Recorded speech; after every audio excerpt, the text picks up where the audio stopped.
প্রায় ৩ বছর ধরে চলা রাশিয়া ইউক্রেন যুদ্ধে এবার ইতি টানার ইঙ্গিত দিলেন ইউক্রেনের প্রেসিডেন্ট ভলোদিমির জেলেনস্কি। ন্যাটোর সুরক্ষা পেলে যুদ্ধবিরতি সম্ভব বলেই ইঙ্গিত দিলেন তিনি। শুক্রবার যুক্তরাজ্যের সংবাদমাধ্যম স্কাই নিউজের শীর্ষ প্রতিবেদক স্টুয়ার্ট রামসেকে দেওয়া একটি সাক্ষাৎকার জেলেনস্কি বলেছেন, আমরা যদি এই যুদ্ধের সহিংসতা ও ধ্বংসযজ্ঞ বন্ধ করতে চাই এবং ইউক্রেনের যেসব অঞ্চল এখনও আমাদের নিয়ন্ত্রণে রয়েছে সেসবের নিরাপত্তা নিশ্চিত করতে চাই, সেক্ষেত্রে আমাদের ন্যাটোর আশ্রয়ে যাওয়া প্রয়োজন। ডোনাল্ড ট্রাম্প মার্কিন প্রেসিডেন্ট নির্বাচিত হওয়ার পরপরই একরকম লেখা হয়ে গিয়েছিল ইউক্রেনের যুদ্ধের ফল।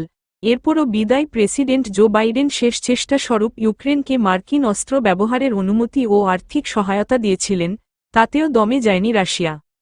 ইউক্রেনে হামলা অব্যাহত রেখেছে রুশ সেনারা, আর এর মধ্যেই ইউক্রেন যুদ্ধ প্রসঙ্গে নতুন প্রস্তাব দিয়েছে ট্রাম্প প্রশাসন, আর তা মেনে নিয়ে এখন যুদ্ধবিরতির কথা ভাবতে শুরু করেছে ইউক্রেনের প্রেসিডেন্ট ভ্লাদিমির জেলেনস্কি।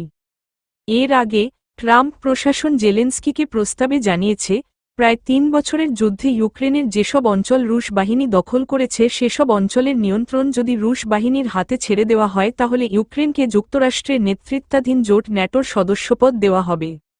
সেই প্রস্তাবই এখন মেনে নেওয়ার কথা ভাবছে জেলেনস্কি। তিনি বলেছেন, আমরা প্রথমে ন্যাটোর ছাতার তলায় যেতে চাই, তারপর ইউক্রেনের যেসব অঞ্চল বেদখল হয়েছে সেগুলো পুনরুদ্ধারে কূটনৈতিক পন্থায় অগ্রসর হতে চাই।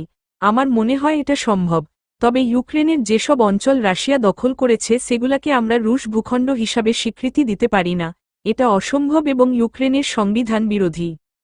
এদিকে এই যুদ্ধে ইউক্রেনের দোনেৎস্ক, লুহান্স্ক, ঝাপোরিজ্জিয়া এবং খেরসন এই 4 প্রদেশের দখল নিয়েছে রুশ বাহিনী। 2022 সালের সেপ্টেম্বরে 4 প্রদেশকে রুশ ভূখণ্ড হিসাবে স্বীকৃতিও দিয়েছে মস্কো। অন্যদিকে ন্যাটোর পক্ষ থেকে ইউক্রেনকে পরিষ্কার জানিয়ে দেওয়া হয়েছে যুদ্ধ শেষ হওয়ার আগ পর্যন্ত ইউক্রেনকে সদস্যপদ দেওয়া সম্ভব নয়।